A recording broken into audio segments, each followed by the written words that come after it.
할렐루야. 2021년 새해를 맞이하여 새해 첫 주에 거룩한 주일을 지키고 예배하는 여러분 가운데 우리 주님께서 주시는 은혜가 충만하시기를 간절히 축복합니다. 이 시간 우리 함께 인사하고 말씀을 나누겠습니다. 우리 같이 예배하는 우리 가족들, 또 옆에 계신 분들, 또 혼자 계신 분들은 저를 향해서 우리 인사할 때 새해 하나님의 큰 은혜와 복이 넘치시기 바랍니다. 같이 인사하겠습니다. 새해 하나님의 큰 은혜와 복이 넘치시기 바랍니다. 새해를 맞이하면서 우리가 기쁨과 희망으로 인사를 나누고 축하하고 또 축복을 빌어야 하는데 지금 우리의 현실은 그렇지 못하고 있습니다. 기쁨보다는 걱정이 앞서고 또 희망의 마음보다는 불안한 마음이 더 많은 것이 오늘 지금 우리의 처지인 것 같습니다. 그럼에도 불구하고 우리들은 다시 한번 하나님을 향한 믿음을 가지고 또 하나님께서 주시는 은혜를 사모하는 그런 마음을 가지고 특별히 예배할 수 있다고 하는 것이 얼마나 큰 복이 된다고 하는 것을 우리가 믿고 이 시간 여러분 기쁨으로 감사함으로 예배하는 성도들 될 수 있기를 간절히 축복합니다. 2021년 교회 표는 이제 다시 은혜의 자리로라는 표를 정했습니다. 지난 송구영신 예배 때 여러분과 함께 표를 외쳤고 또 표를 나누었습니다. 사실 우리는 지난 한 해 동안 이 어려운 시절을 겪고 오면서 특별히 신앙인으로서 예배하는 것이 얼마나 귀한 것이고 또 하나님 앞에 받은 은혜의 삶을 사는 것이 살고 있는 것이 얼마나 귀한 것인가를 우리는 절실하게 경험했습니다. 지금도 우리는 여전히 우리의 삶에서 온전한 신앙인의 삶으로 살아갈 수 있다고 하는 것이 얼마나 큰 은혜인지를 다시 한번 우리는 지금 깨닫고 있습니다. 하루속히 이 코로나19 바이러스가 이 땅에서 사라져서 다시 건강한 일상과 우리의 삶을 되찾을 뿐만 아니라 우리 믿음의 생활도 다시 정상적인 영적 생활을 살아가는 데 부족함이 없도록 회복되는 은혜가 올 한 해 가운데 있기를 간절히 축복합니다. 우리는 지금 마치 끝이 보이지 않는 길을 가는 것처럼 막막한 상황 가운데 있습니다. 언제 이 바이러스의 고통과 불안으로부터 벗어날 수 있을지 또 그때가 언제인지 우리는 그저 기대만 할 뿐입니다. 너무 당연하게 여겼던 것들이 얼마나 감사하고 귀중한 것인지를 우리는 새삼 깨닫고 있습니다. 특별히 신앙생활은 우리 성도에게 있어서 이 영적 생활에 있어서 지난해와 또 지금 현재 우리의 삶에도 대내외적으로 강한 도전과 또 공격들이 계속되고 있습니다. 교회와 우리 성도들에 있어서는 정말 많은 시련이 있었고 또 많은 고난과 고통의 시간이라고 할 수 있습니다. 하지만 이러한 어려움과 또 이러한 고통의 시간들을 주신 하나님의 뜻이 무엇인가를 우리는 반드시 생각해야 될 것입니다. 지난해 한 해 동안 경험했던 우리 많은 어려움과 또 힘든 시간들 속에서 우리는 과연 무엇을 생각해야 하는가?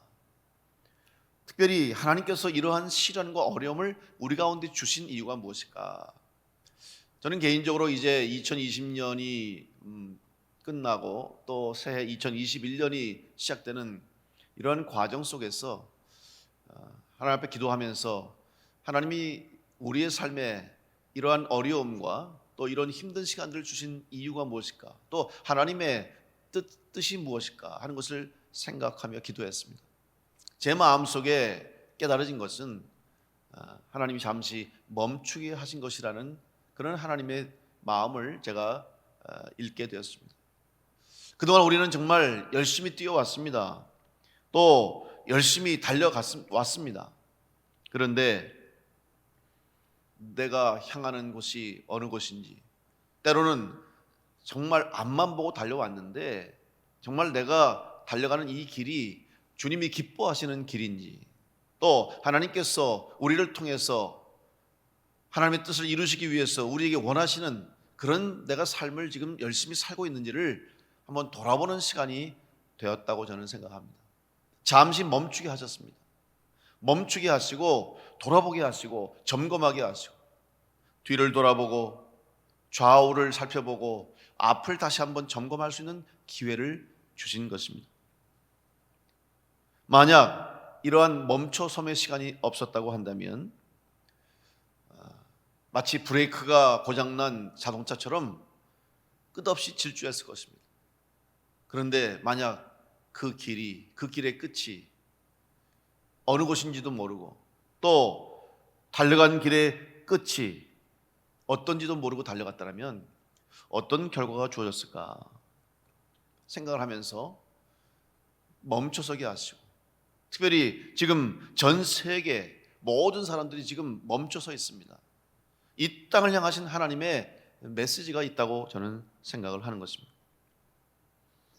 그래서 하나님이 다시 한번 우리 가운데 주신 이 사인을 우리가 발견하고 그 사인을 바라보고 하나님의 뜻을 다시 한번 깨닫고 그 뜻에 순종할 수 있는 그런 기회로 삼아야 할 것입니다. 중요한 것은 하나님의 사인을 보았다 할지라도 그 사인이 어떤 사인인지를 바로 알아야 되겠죠. 만약 사인을 보긴 했지만 이 사인이 하나님의 뜻이 의도가 무엇인지를 잘못 알았다면, 또 잘못 이해했더라면 우리는 더 큰 불행을 초래할 수도 있습니다. 하나님의 뜻과 하나님의 마음을 먼저 바르게 아는 것이 이제 우리 가운데 지금 필요한 일이라고 저는 확신합니다. 2021년 새해를 시작하면서 이 코로나를 통해서 이 땅에 보내신 하나님의 사인, 또 하나님의 메시지를 우리가 바로 읽고 이제 그 하나님의 뜻에 합당한 자로서의 삶을 다시 출발해야 한 걸음 한 걸음 다시 새롭게 나아갈 수 있는 기회를 주신 것을 감사하게 여기고, 이제 다시 한번 하나님의 약속을 또 하나님의 말씀을 품고 희망을 가지고 하나님의 소망을 가지고 2021년 새해를 출발할 수 있는 우리 성도들이 다 될 수 있기를 간절히 축원합니다. 저는 신앙적으로 지금 하나님께서 우리 가운데 주신 이 사인이 무엇일까, 메시지가 무엇일까를 놓고 기도하면서 여러 가지 생각들을 해보았습니다. 질문들을 특별히 스스로에게 해봤습니다. 교회는 왜 존재하는가? 하나님이 왜 우리에게 교회를 허락하셨는가? 교회를 세우신 목적이 무엇인가? 우리가 예수님을 믿는다고 하면서 믿음으로 산다고 하는데 믿음이 과연 무엇인가? 또 그리스도인으로서 우리는 정말 믿음 있는 자의 삶을 살고 있는가? 예배는, 우리가 드리는 예배가 정말 하나님 받으시는 예배인가? 성령의 충만함을 받았다고 고백하지만 정말 성령의 삶을 살고 있는가? 이런 여러 가지 질문들을 스스로에게 해보았습니다. 사실 이런 질문은 가장 신앙의 기초가 되고 또 기본이 되는 그런 질문들입니다. 그런데 이런 코로나의 상황 속에서 이 질문들을 다시 생각해 보게 되었다는 것이죠. 잠시 멈추어 서서 다시 한번 근본적인 우리의 믿음과 우리의 신앙을 돌아보게 하신 것입니다. 이런 여러 가지 질문, 또 여러 가지 하나님께서 우리에게 근심하게 하시고 또 돌아보게 하시고 생각하게 하신 그 결과가 뭘까? 결론은 바로 오늘 이 땅에서 우리가 살아가는 우리의 삶은 하나님의 은혜로 산다고 하는 그 결론에 다다르게 된 것입니다. 다시 말하면 하나님의 은혜가 없이는, 하나님의 도우심이 없이는 우리는 한시도 살 수 없는 존재라는 것을 다시 한번 깨닫게 해 주셨습니다. 우리는 늘 습관처럼 외쳐왔습니다. 또 정해진 답처럼 되풀이해 왔습니다. 은혜를 이야기했습니다. 은혜로 산다고 고백했습니다. 그런데 정말 그 은혜가 지금 우리들의 삶 가운데, 내 삶 가운데 있는지, 그 하나님의 은혜가 지금 내 삶 가운데 나를 주장하고 있는지를 한번 확인하고 다시 한번 점검하면서 올 한 해 은혜의 삶을 회복하는, 또 은혜의 자리로 나아갈 수 있는 우리 충주남부교회와 성도들이 다 되어야 할 줄로 믿습니다. 그럴 때만이 오늘 우리가 이 땅에서 사는 근본적인 삶의 목적과 더 나아가서 하나님께서 우리에게 주신 하나님을 주신 생명과 더불어서 이 땅에서 우리를 향해서 하나님께서 행하고자 하시는 일들을 이루어갈 수 있는 그런 그리스도인으로서의 삶을 합당하게 살아가게 될 것입니다. 우리는 결국 죄인으로서 이 땅을 살아가고 있는데, 죄인으로서의 삶이 우리 인생의 본질이라고 한다면 결론은 무엇입니까? 죄의 결과는 죽음이라고 하신 것처럼 결국 죄인으로 살아가는 인생의 마지막 결과는 죽음으로 끝나는 것입니다. 이렇게 불쌍한 인생을 살아가는 우리들이 죄인으로 산다는 사실을 잊어버리고 마치 나 스스로 모든 것을 다 할 수 있는 것처럼 우리는 교만하게 살아왔습니다. 이제 우리는 더 이상 이런 교만함을 내려놓고 또 교만한 생각과 마음과 눈을 가지고 살 것이 아니라 하나님의 은혜를 구하는 자로, 하나님의 은혜를 사모하는 자로 살아갈 때 하나님께서 우리에게 새로운 은혜를 허락하시므로 우리는 이제 다시 한번 잃어버렸던 것을 되찾고 하나님께서 주시는 놀라운 은혜와 복 가운데 감사함으로 살아갈 수 있는 복된 인생이 될 것입니다. 이런 어리석은 우리들을 하나님은 포기하지 아니하시고 다시 한번 우리에게 기회를 주셨습니다. 죄인의 삶을 벗고 예수 그리스도의 십자가의 은총으로 우리는 새 생명과 또한 하나님의 자녀로서의 의인의 삶을 살 수 있는 기회를 주셨습니다. 이것이 오늘 우리에게는 얼마나 감격스럽고 감사한 일인지 모릅니다. 정말 감당하기 어려운 선물과도 같습니다. 그래서 우리가 감사하고 기쁨으로 예배하고 또 하나님 주신 사명을 붙잡고 헌신하고 봉사하며 충성하는 것입니다.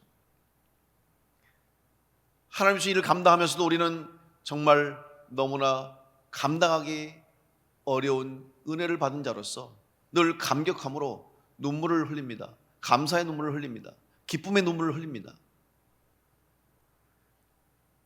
그리고 기쁨 가운데 감사함 가운데 주님의 일을 감당합니다. 이것이 바로 주님께서 주신 은혜를 받은 자로서의 삶을 살아가는 성도의 모습이 되는 것입니다. 그런데 언제부터인가 한국 교회에 그 기쁨이 사라졌습니다. 은혜가 메말라갔습니다. 눈물이 사라졌습니다. 그리고 이제는 우리들 스스로 만족하면서 우리들 스스로 모든 것을 이룬 것처럼 자화자찬했던 우리들의 모습을 보게 됩니다. 바로 이러한 모습을 하나님께서는 돌아보게 하신 것 같습니다. 우리를 멈추게 하신 하나님의 뜻이 무엇일까? 그것은 바로 다시 한번 정말 우리의 삶이, 지금 우리의 믿음과 신앙이 은혜의 삶을 살고 있는지, 은혜 가운데서 생활하고 있는지를 돌아보게 하신 하나님의 뜻이 있다고 저는 분명히 믿습니다. 이제 우리는 다시 한번 은혜의 삶을 회복해야 될 줄로 믿습니다. 여러분의 신앙과 여러분의 삶과 가정 가운데, 여러분의 인생 가운데 하나님의 은혜가 다시 한번 회복될 수 있는 이번 한 해가 되어서 앞으로 일생 우리가 평생도록 살아가면서 하나님의 은혜를 붙잡고 살 수 있는 성도로 다시 한번 새 출발할 수 있는 올 한 해가 될 수 있기를 간절히 축원합니다. 그렇다면 다시 은혜의 자리로 나아가고 다시 잃어버린 은혜를 회복하고 다시 하나님 앞에 은혜의 충만한 삶을 살아가기 위해서 우리가 어떠한 성도의 삶을 살아야 할 것인가? 저는 오늘 사도 바울의 고린도 교회 성도들 향한 이 말씀 속에서 하나님의 마음을 읽게 되었습니다. 첫째로 다시 은혜의 자리로 나아가는 성도가 되기 위해서는 먼저 우리가 어떤 사람이냐, 바로 하나님과 함께 일하는 사람임을 분명히 알아야 됩니다. 하나님과 함께 일하는 사람이 될 때 우리의 삶에 은혜가 충만하게 될 것입니다. 왜냐하면 하나님 우리를 구원하시고 구원하신 우리들에게 하나님 무엇을 기대하셨습니까? 대가를 기대하는 것이 아닙니다. 어떤 사람들은 그렇게 생각합니다. 구원받은 은혜로 성도들이 구원받았으니까 이제 그리스도인 되었으니까 주님의 일을 하는 것을 마치 대가를 치르는 것처럼 생각하는 분이 있어요. 여러분, 대가를 치를 수 있습니까? 우리가 받은 은혜가 무엇입니까? 하나님께서 우리에게 주신 은혜가 뭡니까? 생명의 은혜 아닙니까? 우리를 살려주신 거예요. 내가 죽어야 할 그 십자가에서, 그 자리에서 예수 그리스도를 통해서 우리를 대신해서 예수님께서 십자가에 달려 죽으심으로 우리의 죄의 대가를 치르셨어요. 그래서 우리가 감당할 수 있는 대가가 아닙니다. 그래서 우리가 그 은혜를 받고 살아가는 것이지, 은혜 받은 이후에 주님의 일을 하고 주님께 맡겨진 사명을 감당하고 교회에서 봉사하고 충성하는 것을 우리가 대가를 치른다고 생각하면 안 된다는 거예요. 그런 대가가 아닙니다. 그런 것으로 대가를 치를 수가 없어요. 은혜를 받은 자로서 우리는 그저 감사할 뿐이고, 그 감사함을 가지고 내가 할 수 있는 일이 무엇인가를 찾아서, 우리는 비록 작지만 하나님의 은혜에 비할 수도 없고 주님의 사랑에 감히 그 사랑을 갚을 기도 없지만은 할 수 있는 일, 그저 내가 할 수 있는 것이 있기에 기쁨으로 감격함으로 주님을 위해서 헌신하고 충성하고 봉사하는 거예요. 대가가 아닙니다. 우리는 세상에서도 도움을 받고 신세를 지고 나면 그저 작은 것이라도 내 마음에 보답을 하고 싶어서, 내 마음의 감사함을 전달하고 싶어서 사람들에게 말로 인사를 한다든지 선물을 드린다든지 내 마음을 표현하는 거예요. 이것이 사람의 도리죠. 하물며 세상 그 누구도 해결해 줄 수 없는 우리 인생의 가장 근본적인 죄의 문제와 또 우리에게 새 생명을 주신 그 하나님의 은혜를 생각할 때, 여러분, 우리가 지금 하는 일들이 얼마나 보잘것없습니까? 그러나 우리는 이걸 할 때 기쁨으로 하는 거죠. 왜냐하면 받은 사랑이 얼마나 큰지, 그 은혜가 얼마나 큰지 알기 때문에 우리는 기꺼운 마음으로 또 감사한 마음으로 우리가 해야 할 일을 찾아서 하는 것입니다. 그저 무엇이라도 할 수 있는 일이 있다면 그저 감사한 마음을 가지고 하는 것이 오늘 우리 믿음의 성도의 신앙인의 자세가 되어야 하는 것입니다.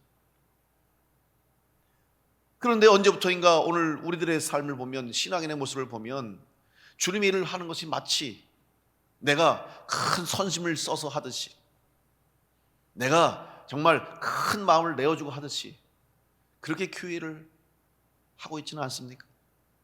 해마다 연말이 되고 연초가 되면 이제 새로운 부서에서 혹은 또 각 교회 부서와 사역을 나눠서 하는 우리 성도들이 필요한 사람들을 이제 구합니다. 주님의 교회를 세워가는 일을 위해서 필요한 일을 하기 위해서 부탁을 하거나 권면을 할 때가 있어요. 그러면 많은 사람들이 못한다고 얘기해요. 할 수 없다고 얘기해요. 그리고 일을 하겠다고 하면, 혹은 순종하면서 그 일을 하겠다고 할 때에도 기쁨으로 감사함으로 감격함으로 하는 것이 아니라 마치 선심 쓰듯이 해요. 큰 자기가 결단한 것처럼 해요. 물론 어려운 중에 결단하고 또 주님의 일에 기쁨으로 동참하는 건 감사한 일입니다만은 마음의 중심이 과연 무엇인가를 우리가 한번 생각해 봐야 될 것입니다. 그러니까 언제부터인가 교회에서도 우리 교역자들이 또 사역자들이 일을 부탁할 때 사정을 하는 거예요. 해달라고, 도와달라고. 물론 도와주셔야 되죠, 해야 되죠. 근데 이것이 앞뒤가 바뀌지 않았느냐. 우리가 언제부터 이렇게 우리의 힘, 우리의 능력, 또 우리가 가진 것을 가지고 일을 했다고 생각하고 있는지 한번 근본적인 질문을 우리 스스로에게 물어야 될 것입니다. 하나님은 우리에게 일을 맡겨주셨습니다. 구원받은 성도들에게는 하나님이 반드시 사명을 주시는 줄로 믿습니다. 여러분, 사명은 큰 일을 향하는 사람에게만 주신 사명이 아니에요. 성직자에게만 사명이 있는 게 아닙니다. 중직자에게만 있는 것이 아닙니다. 구원받은 모든 성도들에게는 하나님의 뜻과 사명이 주어진 줄로 믿습니다. 그러면 이 사명을 어떻게 감당할 수 있는가? 여러분, 우리가 착각하지 말아야 할 것은 우리가 하는 것이 아닙니다. 다시 말하면 우리에게 그런 자격이 있고 나에게 그런 능력이 있고 나에게 그런 권한이 있어서 하는 것이 아니라 하나님이 은혜를 주셔서 이것 역시 감당하게 하신 거예요. 그러니까 얼마나 감사합니까? 일을 맡겨주셨는데 일만 맡긴 것이 아니라 그 일을 맡게 되면, 그 일을 하게 되면 그 일을 할 수 있는 은혜와 힘과 능력을 주신다는 것이 하나님의 약속이요, 주님의 말씀입니다. 그렇기 때문에 우리는 그 일을 할 때 오히려 이런 마음으로 해야 되지 않겠습니까? 하나님 이런 일을 맡겨주셨으니 이런 또 은혜를 주시겠군요. 또 이 일을 통해서 나에게 또 새 은혜를 주시겠군요. 나에게 이런 일을 하게 하셨으니 또 새로운 은혜와 능력을 주실 것이니 얼마나 감사합니까? 너무 감사합니다. 이런 마음을 가지고 우리가 주님의 일에 임해야 할 것입니다.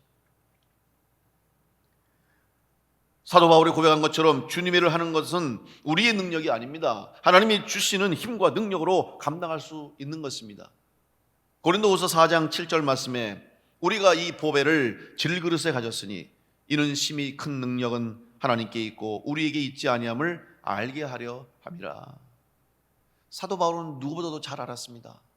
자기가 하는 이 일이, 주님께서 부탁하신 사도로서 이 일이 얼마나 귀한 것이고 또 이 일을 함에 있어서는 자기의 능력이 아니라 바로 하나님의 능력이다. 그래서 질그릇 같은 인생이지만 이 질그릇 같은 깨지기 쉬운 인생에 주의 은혜가 임해서 보배를 담은 그릇이 되어서 하나님의 능력으로 사도의 직분을 감당한다고 수없이 반복했습니다. 근데 여러분, 사도 바울이 어떤 사람입니까? 그 당시의 사람들에게는 정말 부러워할 조건을 가진 대상이 아니었습니까? 출생부터 유대인의 가문에서 또 사람들이 정말 부러워하는 가정과 가문에서 자라서 마음껏 자기의 삶을 살아갈 수 있는, 지식적으로, 학문적으로, 또 그 당시에 어떤 사람들의 삶을 살아감에 있어서 그의 신분 역시 이런 모든 것들을 갖춘 자로서 사실은 남부럽지 않은 상황에 있었습니다. 그런데 사도 바울은 다 그런 것들을 배설물처럼 쓰레기처럼 버렸다. 왜?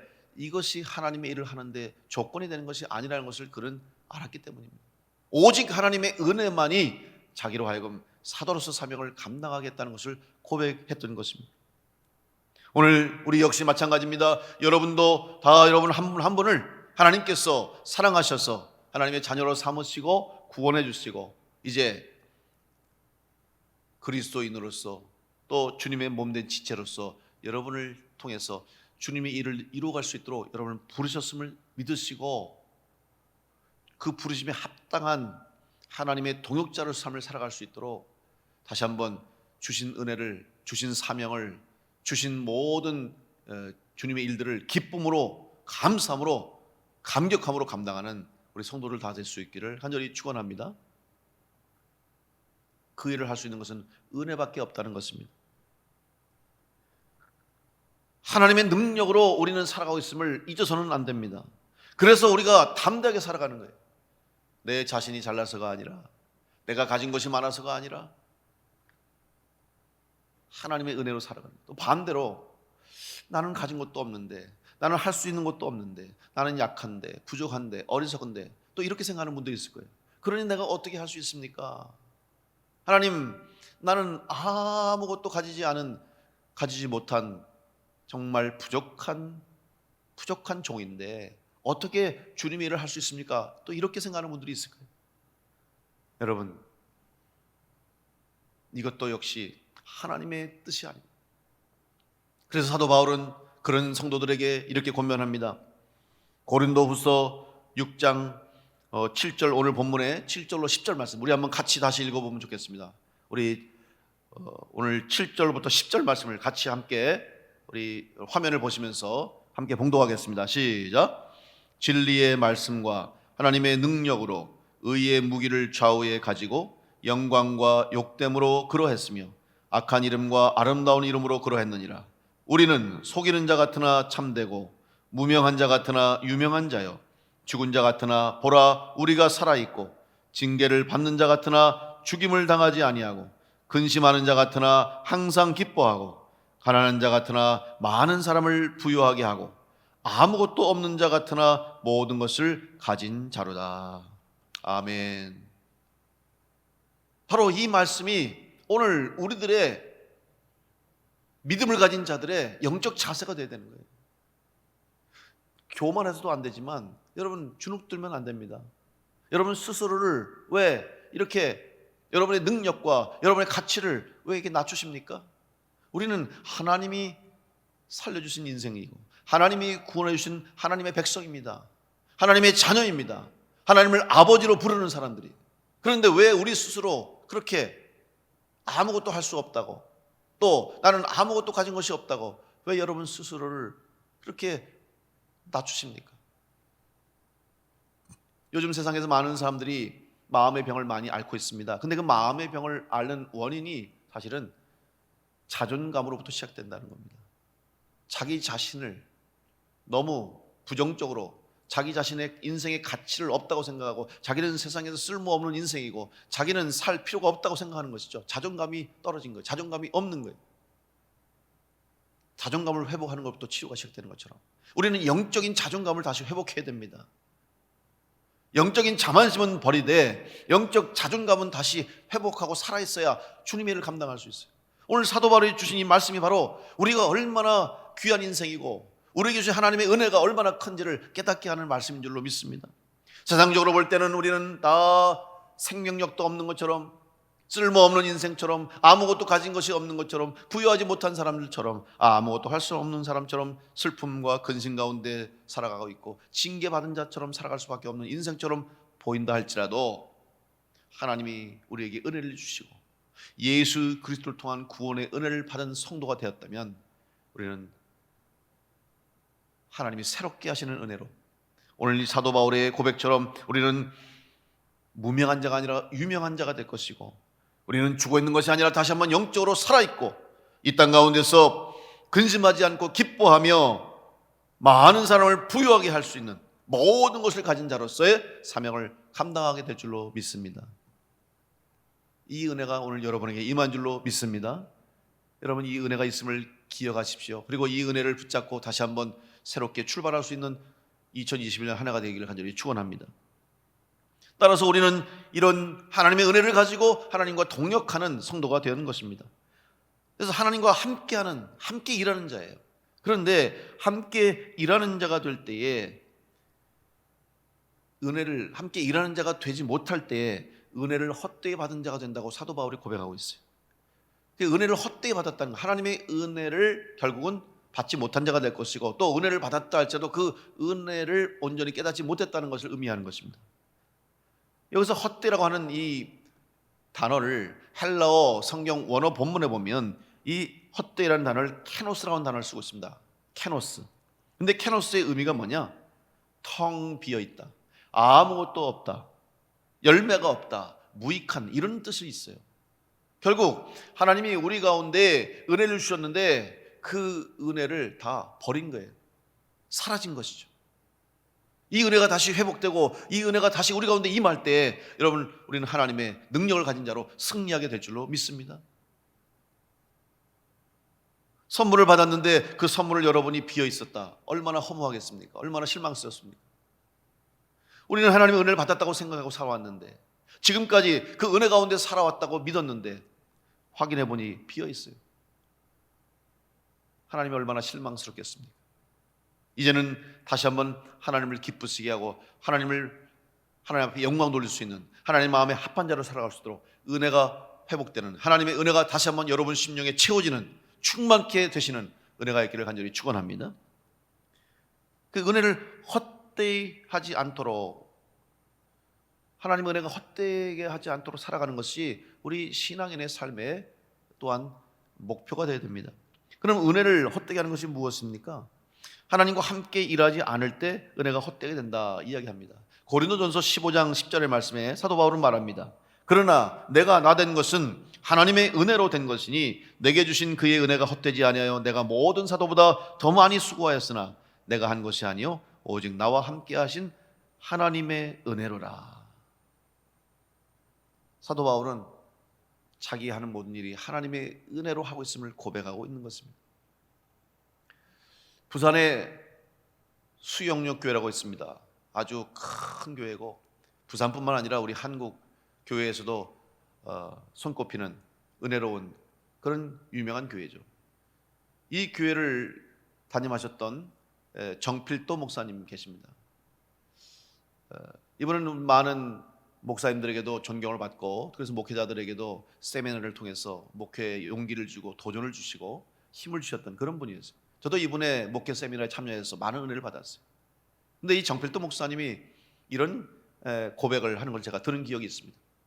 이제 교회가 막 성장하면서 정말 눈에 띄게 부흥하고 엄청나게 성장하는 모습을 보면서 이 목사님 마음속에 그래 감사하다 하면서 본인 스스로 그래 내가 설교를 열심히 준비해서 설교를 잘하니까 성도들이 이렇게 많이 오는구나, 내가 이 교회를 잘 또 이끌어가니까 이렇게 많은 성도들이 모이는구나, 뭐 이런 생각을 가졌다는 거예요.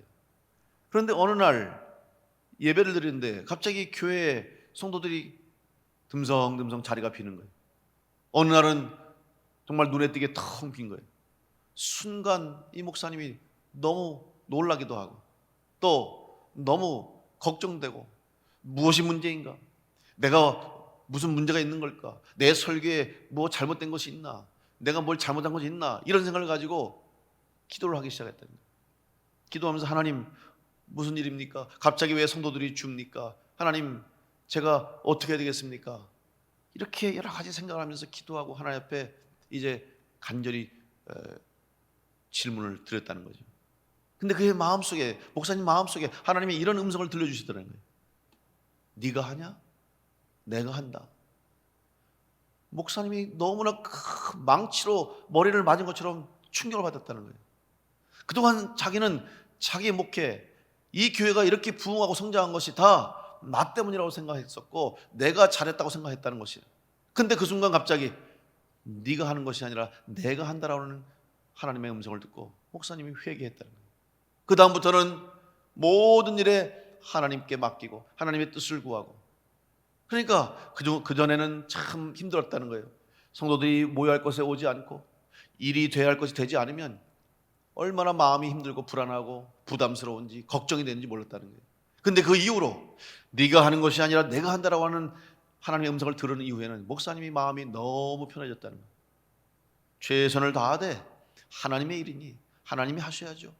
하나님께서 뜻대로 이루실 줄 믿습니다. 하나님께 맡기고 나가니까 더 큰 부흥과 더 큰 성장을 주시고 더 큰 역사가 일어난다는 거예요. 내가 한다고 생각하지 말라는 거예요. 여러분 오늘 우리의 신앙도 마찬가지예요. 우리가 여러분에게 맡겨진 하나님 일도 마찬가지예요. 하나님이 하시는 거예요. 하나님의 능력으로 하는 것이고 하나님의 은혜로 하는 것인데 우리는 내가 할 수 있다고 생각할 때가 많다는 거예요. 여러분 누구의 일입니까? 하나님의 일인 줄로 믿으시기 바랍니다. 하나님이 책임져 주실 일이에요. 사실은 내 일이 아닙니다. 여러분 우리 일이 아니에요. 우리는 맡겨진 일을 하는 거예요. 예수님께서 말씀하신 것처럼 마치 종들에게 달란트를 맡겨주신 것처럼 우리에게 사명을 맡겨주신 것은 하나님의 일을 맡겨주신 것이지 여러분 내 일이 아니에요. 내 일처럼 생각하면 안 되는 거예요. 그러면 오히려 더 하나님의 일이니까 귀하게 여겨야 되지 않겠습니까? 또 하나님의 일이니까 또 감사히 여겨야 될 것이고 더 소중히 여겨야 될 것이, 너무 쉽게 생각해서도 안 되고 내 마음대로 하려고 해서도 안 될 것입니다. 이번 한 해 여러분 지난해 우리가 사실은 어려워서 힘들어서 사실 할 수 있는 일이 없었고 하기도 어려웠어요. 지금도 여전히 그런 상태에 있지만 이 상황 가운데서도 또 이런 형편 속에서도 주님께서는 우리를 통해서 일하시고 계신 줄 믿고 여러분 각자 한 사람에게 맡겨주신 일을 감사함으로 또 기쁨으로 더 나아가서 하나님의 능력으로 감당할 수 있음을 믿으시고 순종하여서 아멘으로 고백하며 나아갈 때 하나님이 은혜로 넉넉하게 감당하게 하실 줄로 믿습니다. 이런 하나님과 동행하고 하나님과 동역하는 성도로 살아감으로 은혜를 다시 은혜의 자리로 나갈 수 있는 복된 성도들 될 수 있기를 간절히 축원합니다. 두 번째는 우리 믿는 성도들로서 다시 은혜의 자리로 나가기 위해서는 하나님이 주신 기회를 놓치지 말아야 합니다. 우리는 신앙생활을 하면서 책임을 가지고 어떤 일을 맡거나 또 주어진 자리에서 섬기고 충성해야 할 때가 있습니다. 그때 많은 성도들이 하는 말이 있습니다. 아직 때가 되지 않았습니다. 이렇게 생각하는 분들이 많아요. 이유는 충분합니다. 이유를 들어보면 이해가 돼요. 충분히 합리적인 설명이 되고 또 그분 입장에서 그렇게 말할 수 있다고 생각해요. 맞습니다. 그런데 누구의 기준으로 그때를 판단하고 있습니까? 여러분 하나님이 여러분에게 일을 맡겨주시고 하나님이 여러분을 통해서 하나님의 뜻을 이루어 가실 때 그것이 하나님의 일이라고 했다면 하나님이 하시는 건데 하나님의 기준이 있는데 우리는 하나님의 기준이 아니라 하나님의 판단이 아닌 내 생각과 내 판단을 가지고 내가 할 수 있다, 할 수 없다를 결정하고 있는 것입니다. 우리는 우리의 생각과 우리의 처지와 형편에 따라서 할 수 있는지 없는지를 판단하고 있습니다. 그런데 주님께서는 우리에게 어떻게 하셨습니까? 우리가 구원받을 자격이 있어서 하나님의 자녀가 될 수 있는 공로를 세워서 구원받을 만한 사람이기 때문에 구원해 주셨습니까? 구원받을 수 있는 일을 했기 때문에 우리를 구원해 주셨습니까? 복받을 만한 일을 했기 때문에 복을 주셨습니까? 아니에요. 은혜로 주신 건 아니겠습니까?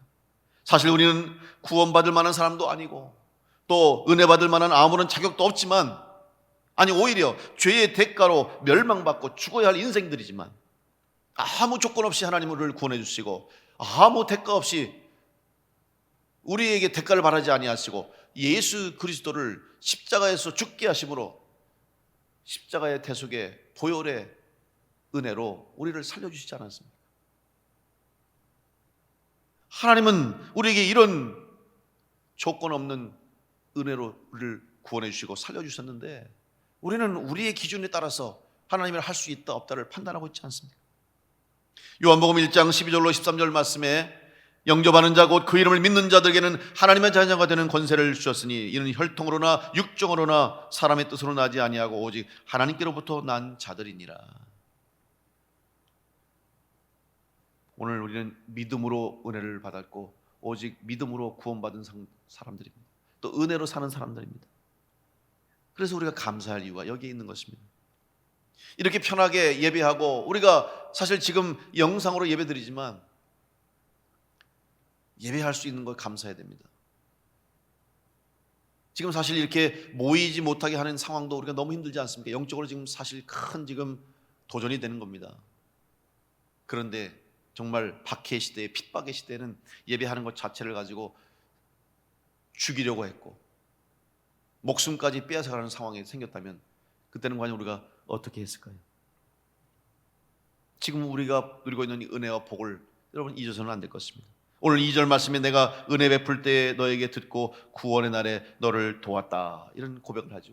이것은 이사야서 49장에서 이사야 선지자가 예루살렘의 회복을 선포하며 주신 말씀을 인용한 것입니다.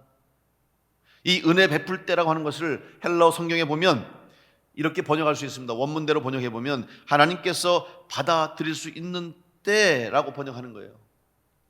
하나님이 받아들일 수 있는 때가 있다는 거예요. 지금 우리는 그 때 가운데 살고 있기 때문에 감사하는 거예요. 이제 언젠가 하나님이 받아들이시지 않는 때가 올 것입니다. 그때가 바로 마지막 때예요. 그때가 되기 전에 우리는 구원받은 성도로서 은혜의 삶을 살아야 되고 한 영혼이라도 구원해야 할 사명과 책임이 오늘 우리 교회와 우리에게 있는 줄로 믿습니다. 이 은혜의 때를 누리고 있는 것을 여러분은 감사하면서 기회를 놓치지 않는 성도가 될 수 있기를 간절히 축복합니다. 우리는 우리의 마음대로 우리의 생각대로 내 판단대로 결정하는데 왜 우리 판단대로 결정합니까? 왜 내 생각대로 결정합니까? 하나님이 정하신 때에 살고 있는 우리들, 그러면 하나님이 부탁하신 일들은 때와 시를 가리지 말고 상황과 여건을 판단하지 말고 믿음으로 순종하는 것이 구원받은 은혜받은 성도의 차세가 될 것입니다. 오늘 우리는 우리의 시간표대로 살고 있는 것 같지만 여러분 정말 우리의 시간표대로 살아가고 있습니까? 그 시간을 누가 정하십니까? 우리가 정하는 것이 아니라 하나님이 정하신 거예요. 이 땅에서 우리에게 정해진 시간도 하나님이 정해놓으신 시간대로 사는 거예요. 우리는 2021년 계획을 세우고 내년, 후년, 10년, 20년 계획을 세운다고 하지만 정말 그 생각대로 우리의 계획표대로 진행될 수 있습니까? 하나님이 은혜를 주시면 가능할 거예요. 하나님이 은혜 가운데 이끄시면 가능합니다.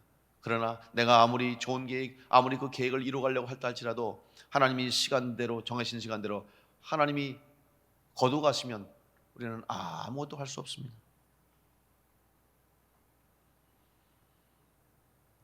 우리는 생각합니다. 내가 정한 때, 내가 정한 방법으로 살겠다고. 그러나 여러분, 그건 역시 하나님이 주신 정해진 때 안에서 은혜 안에 살 때 가능한 거예요. 은혜의 때가 사라지면 아무것도 할 수 없음을 여러분 다시 한번 깨닫고 믿음으로 하나님께서 주신 은혜를 귀히 여기고 이 기회를 소중히 여길 수 있기를 간절히 축복합니다.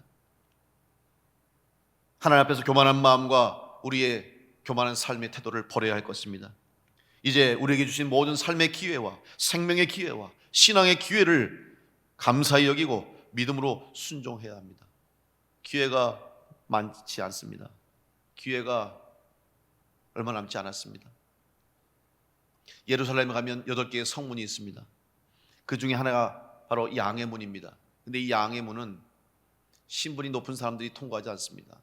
제사를 드리려고 사람들이 양을 들고 들어오는 그런 문이었기 때문에 양의 문이라고 붙여졌는데, 예수님은 자기 자신을 스스로 양의 문이라고 말씀해 주셨습니다. 요한복음 10장 7절로 10절의 말씀 보면, 그러므로 예수께서 다시 이르시되 내가 진실로 진실로 너에게 말하노니 나는 양의 문이라. 나보다 먼저 온 자는 다 절도요 강도니 양들이 듣지 아니하였느니라. 내가 문이니 누구든지 나로 말미암아 들어가면 구원을 받고 또는 들어가며 나오며 꼴을 얻으리라. 도둑이 오는 것은 도둑질하고 죽이고 멸망시키려는 것뿐이요 내가 온 것은 양으로 생명을 얻게 하고 더 풍성히 얻게 하려는 것이라. 여러분, 예수님만이 오직 우리들에게 은혜를 주시는 분이신 줄 믿고 예수 그리스도를 통해서만 구원 얻을 수 있음을 믿으시고, 다시 한번 이 은혜 가운데, 그래서 미혹하는 이단들과 거짓 가르침들을 여러분이 다 물리치고 예수 그리스도를 통해서 구원받은 성도임을 기억하고 은혜를 사모하고 이 기회를 놓치지 않는 복된 성도로 승리하시기를 간절히 축원합니다. 마지막 세 번째로, 오늘 은혜의 자리로 다시 회복되기 위해서는 여러분, 지금 여러분이 서 있는 자리를 구별해야 합니다. 우리의 인생에서 결정적인 순간에 기회를 얻거나 혹은 기회를 잃어버린 경험을 할 때가 있습니다. 그때 우리는 무슨 생각하냐면, 내가 그때 그 자리에 있었더라면 그 기회를 얻었을 텐데, 내가 그때 그 자리에 갈 수 있었더라면 나에게 내 인생이 달라졌을 텐데, 이런 생각을 할 때가 있어요. 또 반대로, 그때 만약 내가 그 자리에 없었더라면 그런 불행한 일을 겪지 않았을 텐데, 이런 생각을 할 때도 있죠. 중요한 것은 그 자리가 어떤 자리인가를 아는 것이 중요한 거예요. 특별히 믿음의 길 가는 성도들은 누구와 함께 하냐, 어떤 사람을 만나는 게 중요한 거예요. 왜? 사람을 통해서, 만남을 통해서 우리는 기회를 얻을 수도 있고 또 새로운 상황에 처하기도 하기 때문입니다. 그래서 우리 믿음의 길 가는 성도들은 믿음의 성도들과 함께 걸어가야 됩니다. 물론 세상을 살면서 어떻게 믿지 않는 사람들과 똑같이 믿는 사람들과 어떻게 거리를 두고 혹은 믿는 사람들과 관계하지 않고 어떻게 살아갈 수 있겠습니까? 그럴 수는 없죠. 그러나 우리 인생에 중요한 영향을 미치고 내 인생의 방향을 정하고 내가 결정적인 결단을 할 때는 반드시 믿음의 사람들과 함께 기도하면서 그 길을 결정해야 됩니다. 고린도후서 6장 14절로 16절 말씀에 보면 사도 바울이 말합니다. 너희는 믿지 않는 자와 멍에를 함께 매지 말라. 의와 불법이 어찌 함께하며 빛과 어둠이 어찌 사귀며 그리스도와 벨리알이 어찌 조화되며 믿는 자와 믿지 않는 자가 어찌 상관하며 하나님의 성전과 우상이 어찌 일치가 되리요. 우리는 살아계신 하나님의 성전이라. 이와 같이 하나님께서 이르시되 내가 그들 가운데 거하며 두루 행하여 나는 그들의 하나님이 되고 그들은 나의 백성이 되리라. 믿지 않는 자와 멍에를 함께 매지 말라고 그랬어요. 여러분, 멍에를 같이 맨다는 말은 무슨 말입니까? 같은 방향으로 나가고 같은 곳에 있다는 거예요. 벗어날 수가 없잖아요. 멍에를 매놓으면 꼼짝없이 같이 갈 수밖에 없는 거예요. 결국 멍에를 함께 맨 사람은 같이 일하고 같이 행동하고 같은 결과를 얻게 된다는 말입니다. 성경에도 보면 멍에를 같이 맬 때 여러분, 다른 종류의 짐승들을 매게 하지 않습니다. 예를 들면 말이 끌면 말끼리 끌게 하고 소가 끌면 소가 끌게 하지 말과 소를 섞어 놓지 않죠. 레위기 19장에 보면 분명히 말씀하죠. 다른 종자의 씨를 같은 밭에 뿌리지 말라고 그랬어요. 여러분, 우리가 하나님의 일을 함에 있어서 믿는 사람과 동행하며 믿음의 사람과 같이 주님의 일을 하고 또 우리 인생에서도 우리의 삶의 방향을 나갈 때 항상 믿음의 성도들과 함께 이 길을 걸어가야 된다는 것입니다. 그럴 때 오늘 우리들의 삶을 통해서 하나님께 영광 돌리는 은혜의 삶을 살게 될 것입니다. 그러기 위해서는 먼저 우리가 서 있는 자리를 구별해야 되고 내가 서야 할 자리를 구분할 수 있는 은혜가 있어야 될 것입니다. 여러분, 잠시 멈춰서서 우리의 길을 돌아보게 하신 하나님의 은혜를 깨닫고 내가 지금 어디에 서 있는지, 믿는 성도로서 가서는 안 될 곳에는 가지 않고 또 가서 해서는 안 된 일을 하고 있지는 않은 일을 돌아보면서 내 자리를 거룩한 자리로, 내가 서 있는 땅을 거룩한 땅으로, 나의 하는 일들을 하나님 기뻐하시는 일들로 다시 한번 새롭게 하는 은혜로 덧입혀서 여러분 이번 한 해를 통해서 하나님 앞에 큰 영광 돌릴 수 있는, 다시 은혜의 자리를 회복할 수 있는 믿음의 성도들 될 수 있기를 간절히 축원합니다. 나 혼자 여기까지 온 것 같지만 하나님이 함께 하셨음을 믿고 감사하시기 바랍니다. 부족함에도 불구하고 나에게 주님의 일을 맡겨주심을 감사하며 하나님의 능력으로 감당해 나갈 수 있기를 간절히 축원합니다. 또한 지금이야말로 나에게 주신 하나님의 은혜가 가장 큰 때요, 지금이야말로 가장 큰 은혜를 누리고 있음을 믿고 고백하면서 기회를 놓치지 않고 지금 나에게 주시는 주님의 부탁의 말씀을 듣고 순종하고 믿음으로 아멘으로 나가서 그 일을 감당함으로 하나님께 영광 돌리고 여러분에는 큰 은혜와 복을 경험할 수 있는 올 한 해가 되시기를 바랍니다. 거룩한 성도답게 거룩한 자리를 만들어가면서 또 거룩한 성도들과 함께 다시 은혜의 자리를 회복하여서 우리 하나님을 기쁘시게 하고 하나님께 영광 돌리며 또 우리의 삶을 하나님 허락하신 축복의 삶을 누릴 수 있도록 여러분 다시 한번 은혜의 자리로 나아가는 성도가 되어서 올 한 해 기쁨으로 하나님께 영광 돌리며 승리할 수 있는 우리 온 교회와 성도들 될 수 있기를 간절히 축원합니다. 기도하겠습니다.